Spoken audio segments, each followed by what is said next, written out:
Yes, Kathryn Montgomery will hopefully be joining us as soon as she gets out of her lunch roundtable. So thank you, Melina, for that introduction.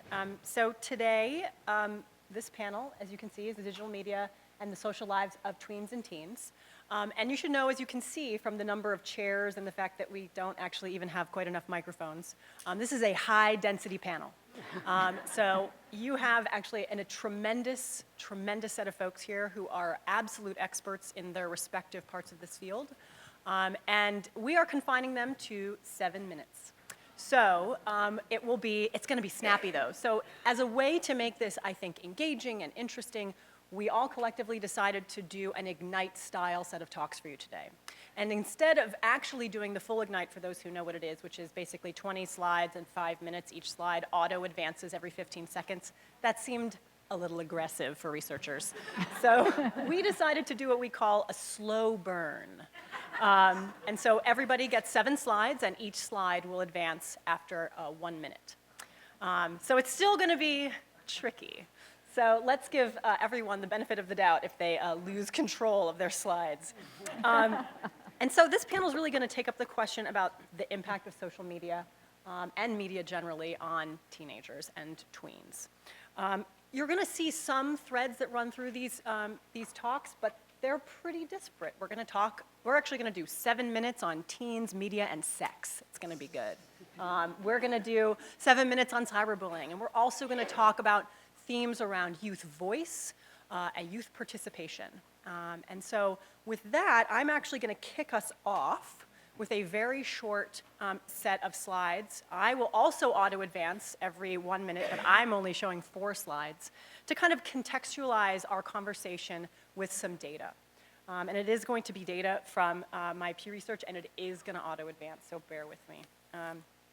So this data that I'm going to show is from a nationally representative study of teens 13 to 17. It's our most recent work. Data was collected at the end of 2014, beginning of 2015. And the things to take away from this slide is that desktop and laptop computers have remained stable at that level of penetration. About 87% roughly of teens have access to a desktop or laptop computer. That's much lower amongst low-income teens and African American and Latino teens. But the real takeaway, as you can see from the headline, is that smartphones are rising. Our previous data collection in 2012 found just about a third of teens had access to a smartphone. Fast forward to 2014-15, and you see about 3/4. So certainly, we have an enormous number of teens who have access to these basically incredibly powerful computers in their pockets.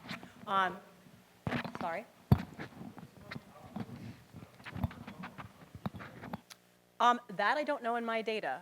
Certainly iPhones are the most aspirational, but there's a variety of platforms that teens use. So 95% of teenagers are using the internet, but the big takeaway from this most recent piece of work is the frequency with which they're using it. 92% of teens go online every day, and about a quarter say they use it almost constantly. Now what's really interesting is when you dig down into that data, amongst African American and Latino youth, a third of each of those groups say they go online almost constantly. And we think that that is related, again, to this smartphone ownership, because one of the things that we did find is that actually African American teens are much more likely than white teens or even Latino teens to have a smartphone. And for many of those teens, it is in fact a leapfrogging technology since they have lower likelihoods of having a desktop computer.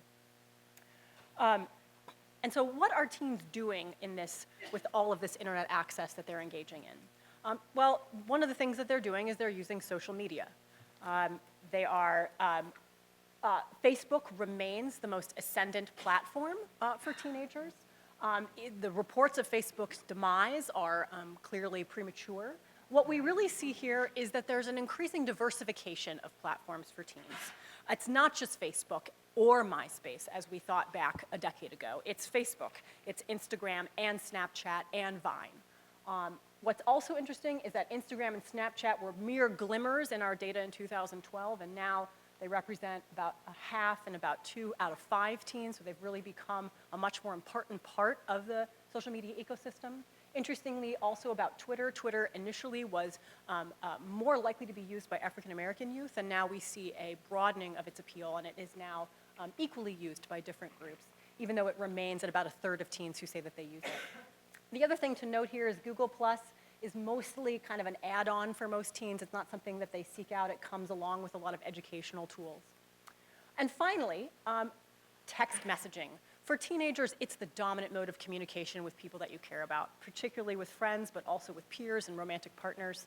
And part of what we see is this broad ecosystem in which teens have an enormous number of ways to communicate with each other using digital means. And one of those things is because if you look at the very top bar, they actually don't get a chance to talk to each other in person as much as they would like. And so they use these digital tools to maintain that contact when they can't be together in person. Another thing that's interesting on this slide is that talking on the phone looks pretty low. And when we talk to teens in our focus groups, it turns out talking on the phone is a very intimate act for teens. It's something that's reserved for people you have a very close friendship with or who is a romantic partner. And another thing to take away from this slide is video gaming. It's a site of talking, of hanging out, of spending time. And in our study on friendships, we found that in fact, video gaming is a critical site for boys for maintaining and making and sort of enacting their friendships. And the final point is that with text messaging, a new sort of flavor in text messaging is the importance of messaging apps and the ways in which they complicate measurement in that space, but also expand the opportunities for what you can send in kind of through a text message type platform. And with that, I will turn it over to Lynn.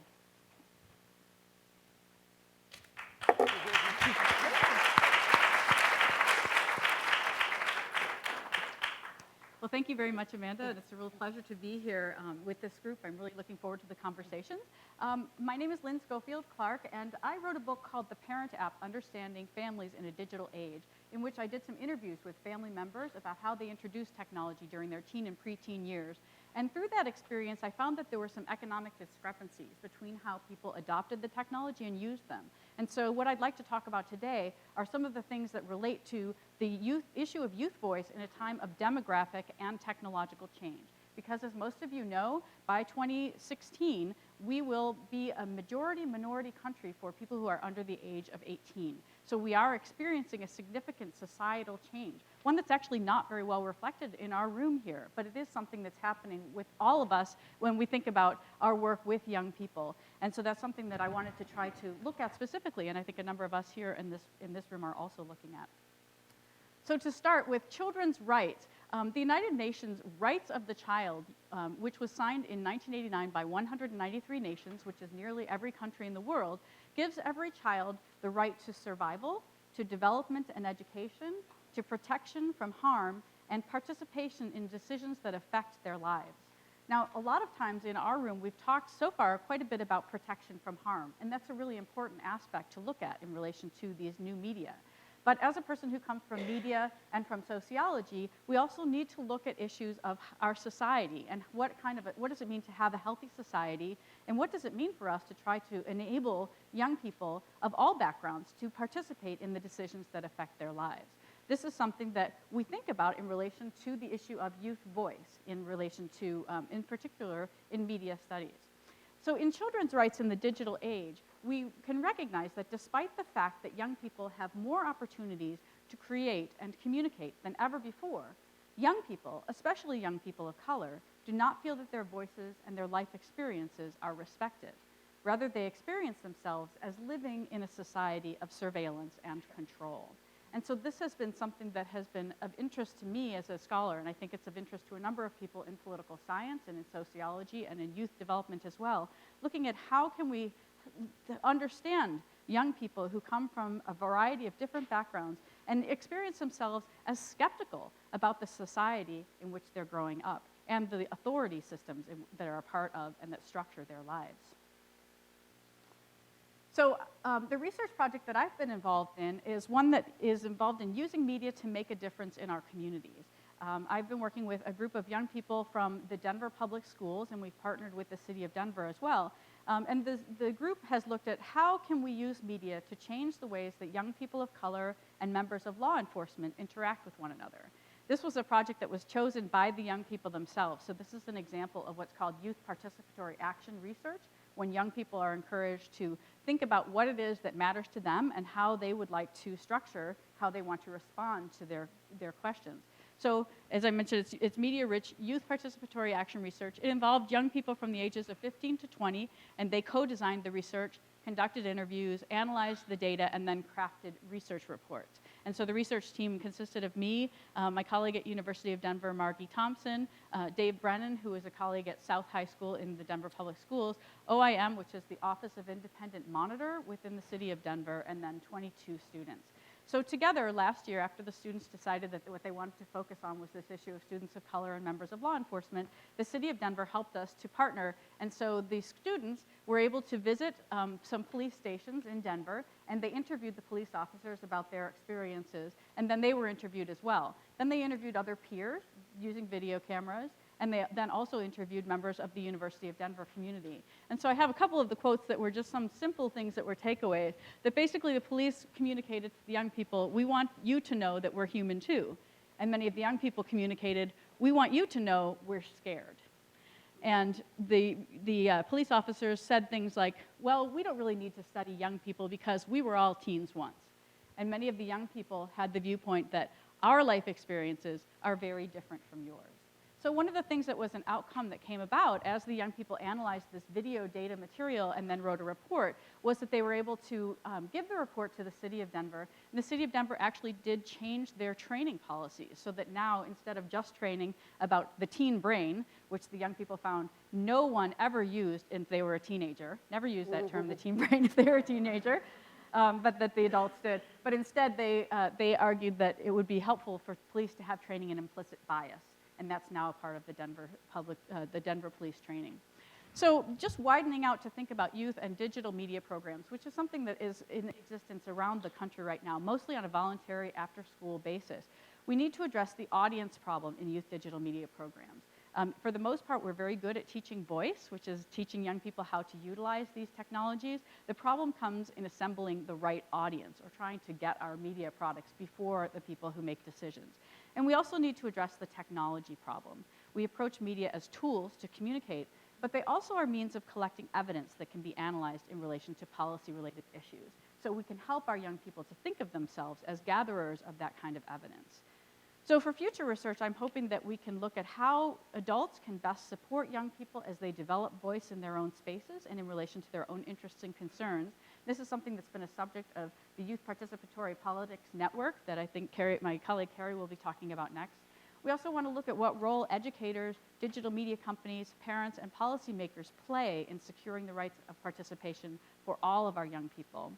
And finally, how can we better understand the role of digital media in facilitating or constraining the pathways between youth voice and policy making? I think many times those of us who study the well-being of young people tend to think of youth well-being as something that's a necessary prerequisite in order to help people to think about participation. But I'd like to encourage you to think about the question in reverse and to think instead, if we want our young people to be full participants, maybe having a sense that one can participate or being able to think of your life experience as valued by the society that you're a part of, maybe that's a prerequisite for well-being for all of our young people. Thank you.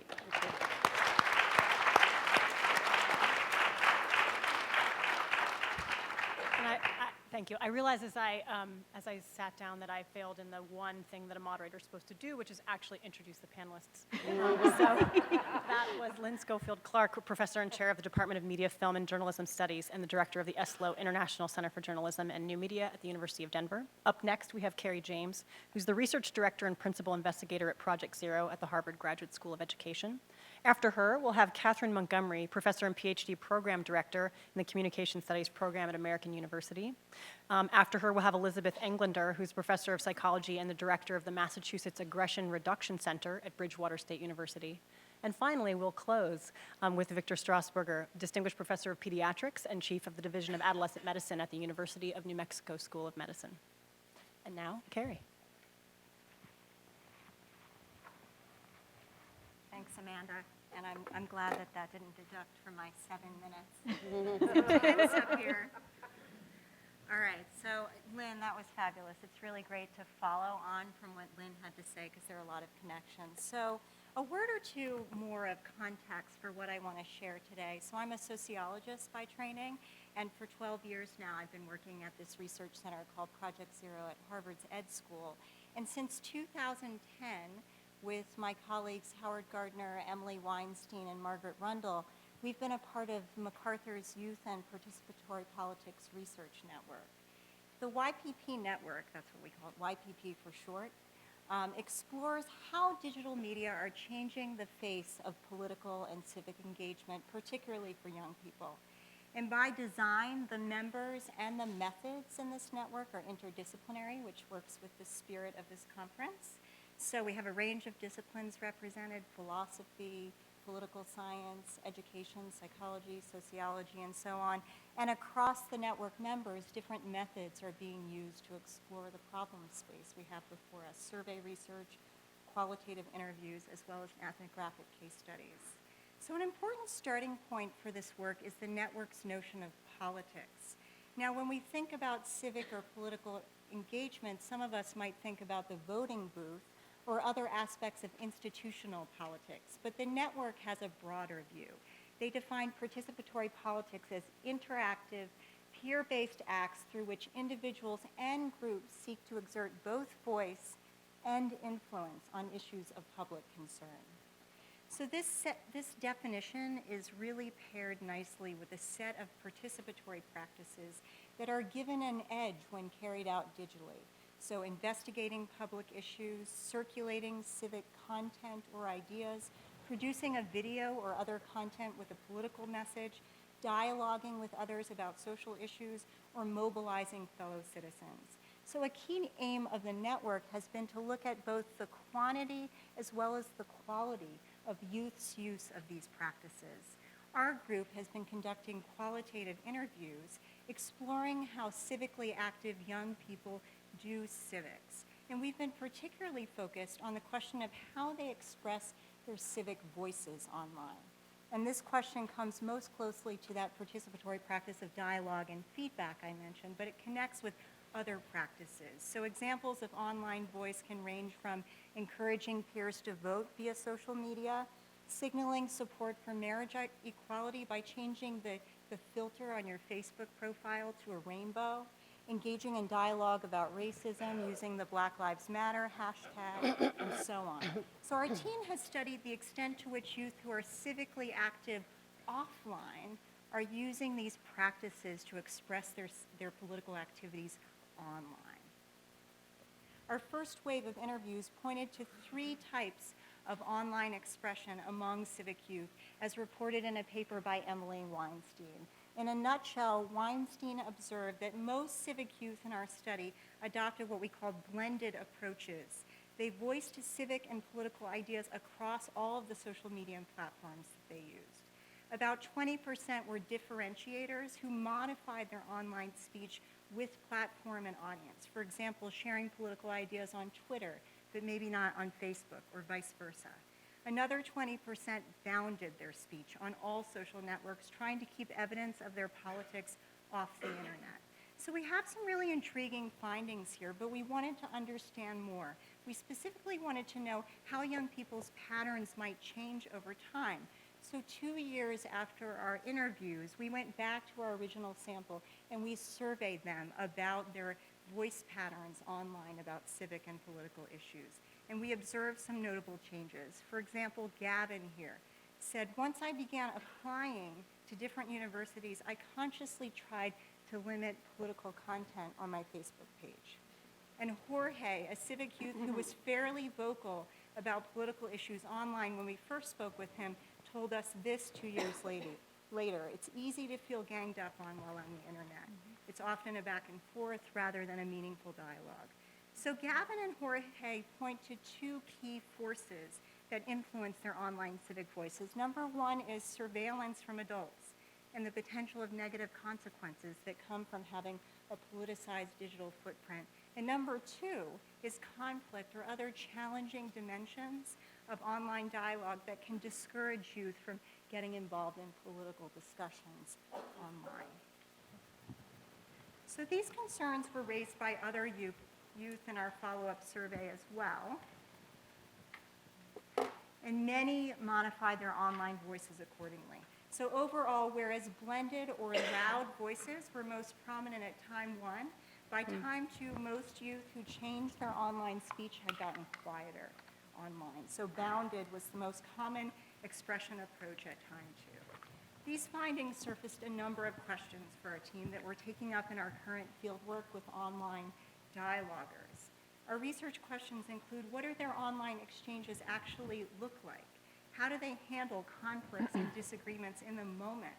And importantly, how do young people make meaning of these encounters online? And how does it inform their civic identities and their inclinations to talk politics online in the future? And that last question is really about the consequences of participatory politics and engaging in participatory politics for young people's civic identities down the road.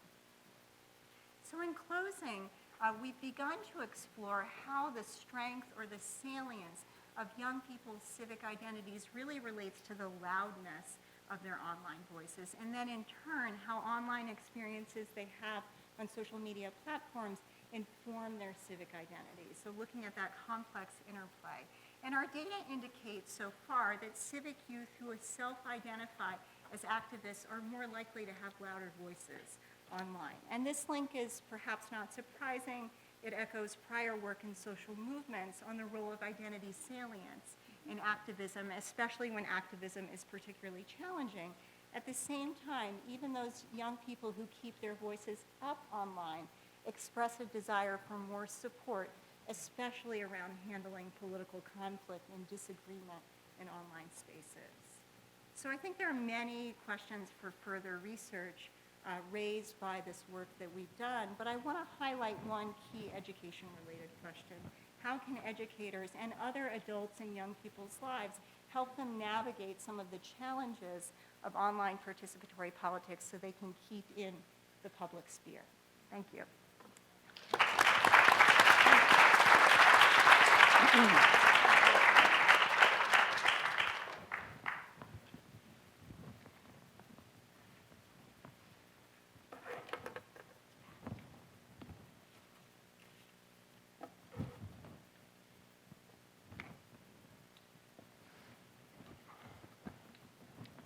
Okay, I'm ready. I'm ready to start the clock. I've been so nervous about this 1 minute per slide. May as well just lay it out there. That's how I feel. Okay, anyway, it's great to be here. Fascinating research, really, really very interesting group of people, and it's just a wonderful pleasure. And I'm reminded of a conference that Ellen Mortella and I did in 1998. On the digital media culture. I feel like a real old timer from the 20th century, but it's really been fascinating to track how the growth of this culture has gone so quickly and become so dominant and so important in young people's lives. And I included this quote here, and by the way, I do not work for White Pulse. I just didn't want to waste the slide. I do study the digital marketplace, but I would never be hired by this company. I'm using this quote just as an example of how young people's interactions with new technologies and digital media are normalized and reinforced, often through the various market research and industry institutions that are basically developing this digital media culture. And I think it's very interesting in light of the research that we are all aware of and a lot of the issues raised here. But I also just want to remind everyone that commercial forces are shaping the structure, the content, and the functionality of digital media and young people's place in it. And because young people are such an important and remain an important target market for advertisers, they are studied constantly by a growing infrastructure of market research terms. And today, really the dominant business model, the engine that runs under the hood of the digital media system is big data. We hear it all the time. It's introduced a lexicon of new terms, data monetization, datafication, actionability. These are the kind of inner workings of this operation, the commercial operation that basically runs the system. And now as we enter the third, I'm ready for my next one. As we enter the third decade of the digital era, the entire children's media landscape is really being restructured in many ways by big data. We explain some of these points in our privacy work group paper, but I just want to highlight a few of them, and we've already talked about some of them. One of them is this notion of a cross-platform, multi-screen world. We know children are still watching television, but as we all know, they're also engaging with media across a variety of different screens, digital devices, many of which aren't even screens. And we now live and they live in a very different world. As you may know, Netflix, YouTube, Amazon, and other streaming channels are now competing head-to-head with KidVid networks. And just earlier this year, Google announced and launched a YouTube Kids app, which I think is emblematic of what is to come. It's generated some degree of controversy, which I can talk about later if anybody's interested. But we will see more of that. The other thing is we know that social media is a major part of the digital culture that engages young people, particularly teens. And we know that they're accessing it across all of these platforms. And we know as well that the features of social media are specifically attuned and very well attuned to the developmental needs of young people, particularly adolescents: identity development, peer relationships, autonomy, the ability to express one's own voice. We also know that social media operate at the heart of the big data paradigm. They're considered to be able to generate a fire hose of data, and experts on big data talk about how important social media has been to that. One major big data scholar credits Facebook with the, quote, datafication of relationships, and we know from Facebook's research and from monitoring what they do that they can analyze the intricacies of friendships and social interactions minute by minute. That's what they do. That's how the business operates. And I will add that the functionality of Facebook is also designed to encourage constant tuning in. And that's a fundamental, this continued engagement is a fundamental part of the digital culture. We also know now that data collection and measurement and targeting are woven directly into this system. With mobile technologies, young people can be geo-fenced. And one example, if you go near a store, actually my daughter had her little phone app and was near a Target, and I heard this ka-ching on her phone. I said, what is that? Well, she was geo-fenced. She was near the store. They were offering her a coupon. She was using her little Retail Me Not app. And that's all based on data collection. It's based on profiling and targeting individuals. And I'll mention also that the Children's Online Privacy Protection Act, for which I am responsible with other colleagues here, does protect children under 13 from some of these data collection practices, but not teenagers. And then finally, one of the important trends is that the digital technologies and big data are really dissolving the boundaries between media and other areas of a child's life. So we can't really talk about media anymore. That's particularly true with the Internet of Things, which is the big buzzword now, when we see a growing list of connected devices that are not really what we traditionally would think of as media. And I think we're going to see more and more of that. I've got my Apple Watch here. That's one example. Another is the Hello Barbie doll. Some of us were talking about at lunch, but the internet-connected toys that are capable of interacting with young people. They're also going to be gathering data, developing relationships with them. It's a whole new world that we need to really take in. And we're also talking about a world of ubiquitous data collection. Do I have time to mention one other example? Clothing that I read about, clothing that can sense your sexual arousal and it changes color. Anybody hear about that? So that's a new one. Watch it. Like the mood So we need to develop some new ways of studying. I'm not kidding. It's like crazy. New ways of studying, and Michael Rich I thought really was good giving us an agenda, so I'm just going to highlight a couple of things. He talked about new forms of effects research, a lot of new things we have to take in when we look at this, and what does it mean to have personalized content. I think you're going to find it kind of challenging to figure out how you're going to generalize about young people's experiences with media if the content is personalized for each child, and we're seeing more and more of that. I also would just like to put in a plug for ongoing research on industry practices, on the industry itself, on how it's structured and where it's going and what the trends are. Because I don't really think we can effectively study media and children's relationship to media unless we fully understand that. It's happening very quickly. It's not easy to monitor. I try to do it. That's what I do a lot of. And it's challenging, but it's very, very important. And then finally, I want to also put in a plug for research that will support policy, especially those of us who are on the front lines of policy making really want to work with and need to work with the research community. Thank you.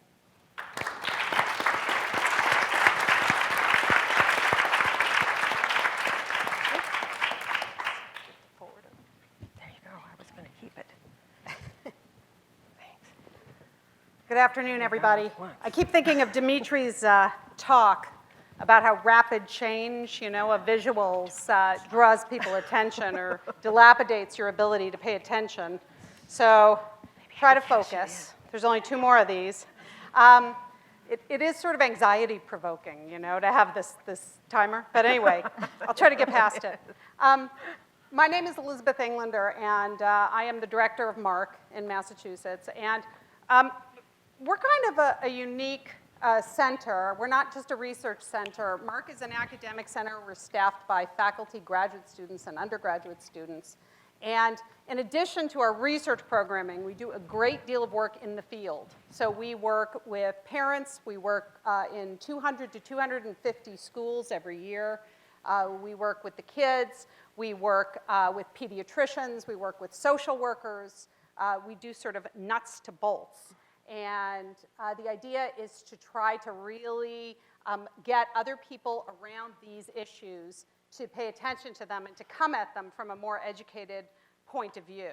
And so what we do is a little bit different in the sense that we get so much exposure to people in the field, and we get so much feedback and conversations, which is the basis really of everything we do, that it really makes a difference. In MARC, what we do is we train university students to go out and talk to their younger peers. So when we work in schools with kids, I don't send me or some other fogey my age to go work with the kids. I train the university students, and they go work with the kids. And that model has been very productive, surprisingly, for the research program. And the reason for that is that when teenagers sit down with university students and they start to talk to them about their digital lives and social aggression and other issues like that, they really change a great deal. They become very empowered.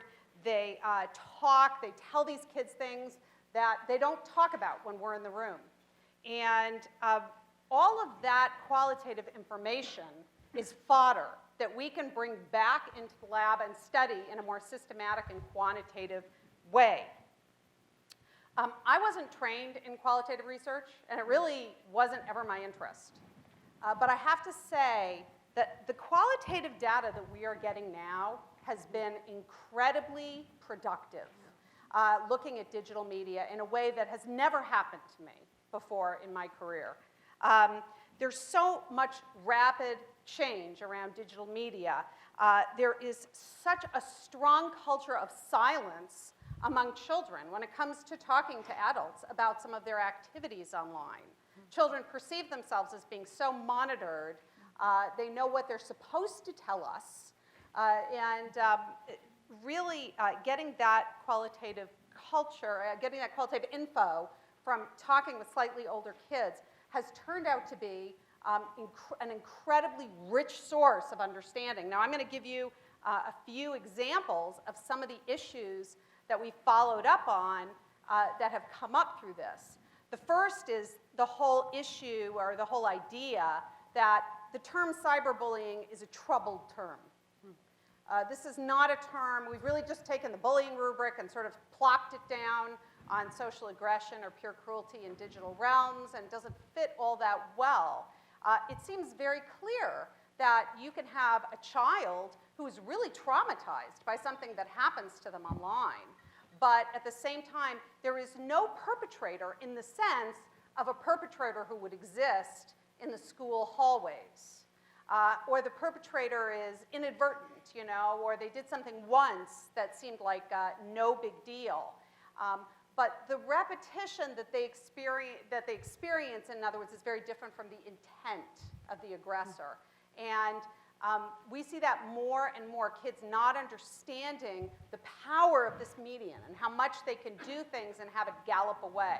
Another issue that's come up is the issue of what's called self-cyberbullying. And this is kind of a bizarre behavior where kids create a second persona online, and they use the second persona to cyberbully themselves. And then they bring the evidence of this, usually to their peers, sometimes to the adults, not often.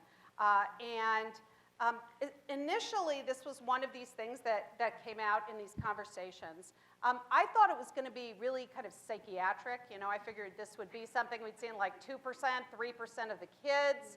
But that is not what we've seen. We've now tracked this for 4 years in a row. Each year it's come out between about 14 and 16% of the teenagers tell us they've done this. About 60% say they did it once and abandoned it. The other 40% say they do it over and over and over again. I've been told anecdotally it's even more common in younger kids. I don't know if that's true. Another issue that has come up is sexting. So everybody froths at the mouth, of course, when you talk about sexting, particularly the adults.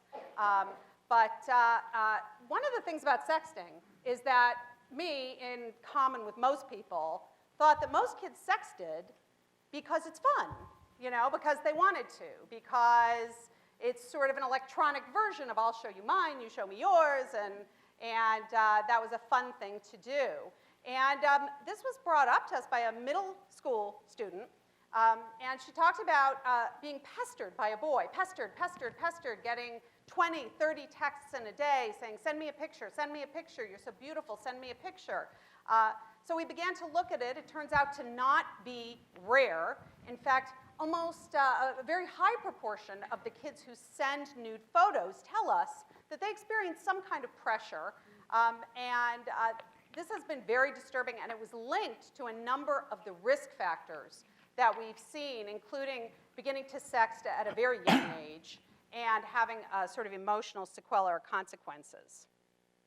Going forward, I think there's a couple of things that we really need to think about. Because we work in the field, my mind is always on how are we going to take what we know and transmute this programming that is going to be helpful and important for children and their families and educators to deal with. And, a couple of things come to mind right off the bat. One is the whole issue of control. And that came up this morning with people talking about things like how many hours a day should children watch screens. I just want to be clear that in my experience today, it is no longer possible to control children's digital media use. That we have created a world where this kind of control is no longer possible. There's too many screens. There's access everywhere children go. And we are going to have to adapt to that reality. And then finally, one more thing, and then I'll be quiet. I think we do have to think about how to talk to parents about beginning their children's digital footprint before their children are even in preschool. Because we really don't know yet what that kind of data is going to result in. We don't know what it will be used for, but we speak to many parents who put an enormous amount of information about their child's infant development online. And I think that's the kind of issue that we really need to bring up with them. Thank you very much.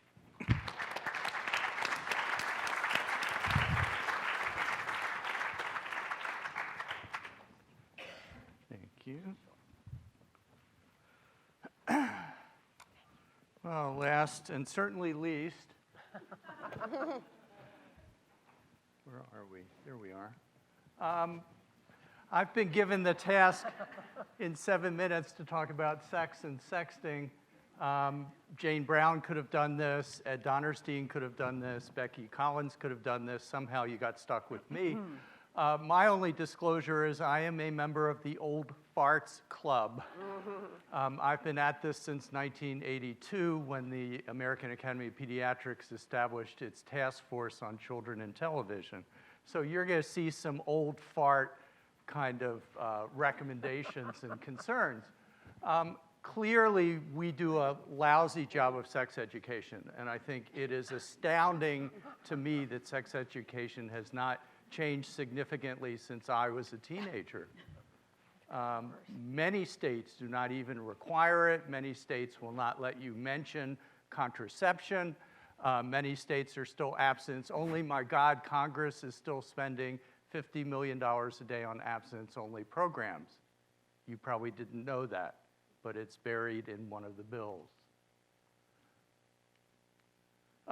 We all know that Playboy is now not publishing nudes, so we don't need to worry about pornography.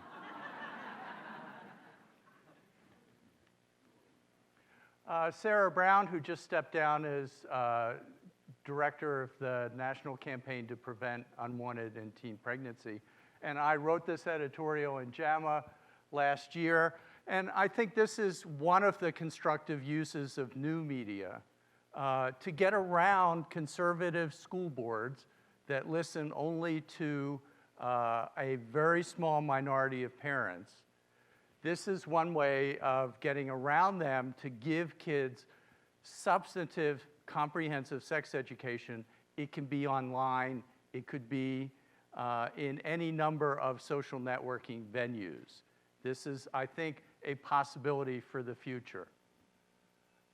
Having said that, Michelle Ibarra and I and Kimberly Mitchell did a study which actually demonstrated that kids still see more sex on TV than they do online. Now, that's not to say if you have a 14-year-old male and he's got technology in his bedroom, I will bet you all 3 of my mortgages that he is watching pornography. And I think it's important for those of you who are so invested in social media and new technology to think back to George Gerbner, whom I knew fairly well, who said, it's the people who tell the stories are the most important in society. And to me, that means movies, TVs, videos. You could say that Facebook profiles tell a story, but it's a very limited story and less compelling, I think, than TV and movies. There's another problem. You want to show this? Yo, bro, you on woo-woo? You kidding me? Everybody's on woo-woo. Woo-woo. Lock and load, people. We're going all in on woo-woo, okay? Mark, comp us up a profile page. Trump. Susie, write us some posts. I'm writing. Grace, upload some videos. Uploading. I want sponsored woos. I want targeted woos. We want to be all up in your woo-woo feed. Gordon, register our woo-woo handle. Don't you know the Wu-Tang Clan? Let's get them involved. We need an ethnically ambiguous woo-woo mascot. We're cashing in the Q4 budget, people, and we're buying some followers. Yeah! All right. Woo! Woo! Woo! Woo! Woo! Woo! Woo! Woo! Woo! Oh, yeah! Dude, are you still on woo-woo? Nah, man. My mom's on woo-woo. So I think it's fine if you want to do a study on Facebook, but it's going to take you 2 years to find funding, another year, in my case, to get through an IRB. By the time you publish your studies, Instagram will be more popular. And my 22-year-old daughter no longer has a Facebook profile because she uses Instagram almost continuously, as far as I can tell. We do know from the traditional media, and this is work from Becky Collins, but I could have shown Jane Brown's study. They were really the two to first show that, yes, exposure to TV sex is a major risk factor, probably doubles the risk of early sexual intercourse. There are now 21 or 22 studies that use longitudinal data to show that exposure to sexual content may lead to earlier sexual debut. So these are significant studies, potentially cause and effect studies, and they should not be discounted. We don't have good Facebook studies.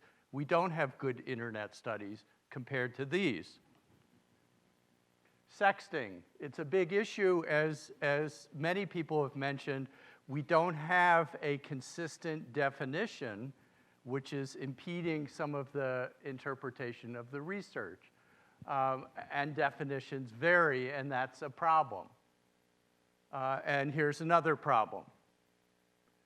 Guess what? I mean, kids are going to do stupid things. I will be happy to give you a list after I finish talking of all the stupid things that my 22 and 25-year-old kids have done when they were teenagers.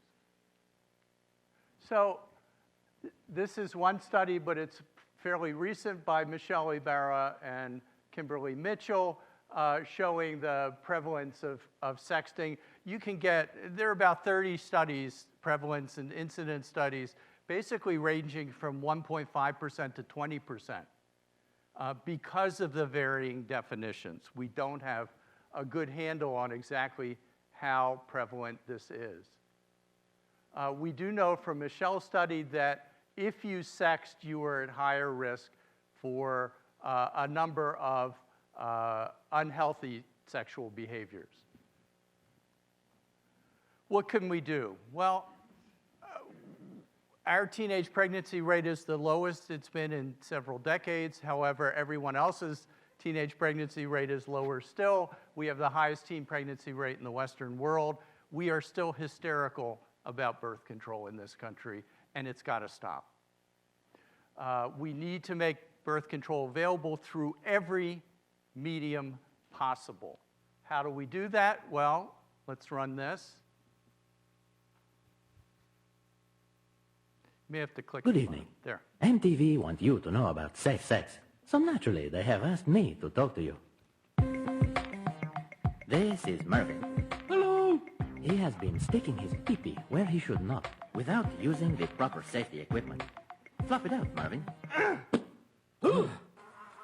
What the? Ed, administer the treatment. You won't feel a thing. Fortunately, Mervyn can get himself a new pee-pee.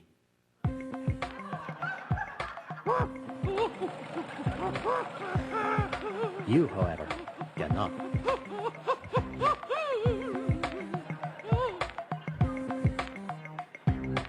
My friends, have you ever wondered? So one of the suggestions from the sex work group, which doesn't sound quite right to me, but that's the title we were given, is to use media in all of its varieties to make contraception more available. Thank you.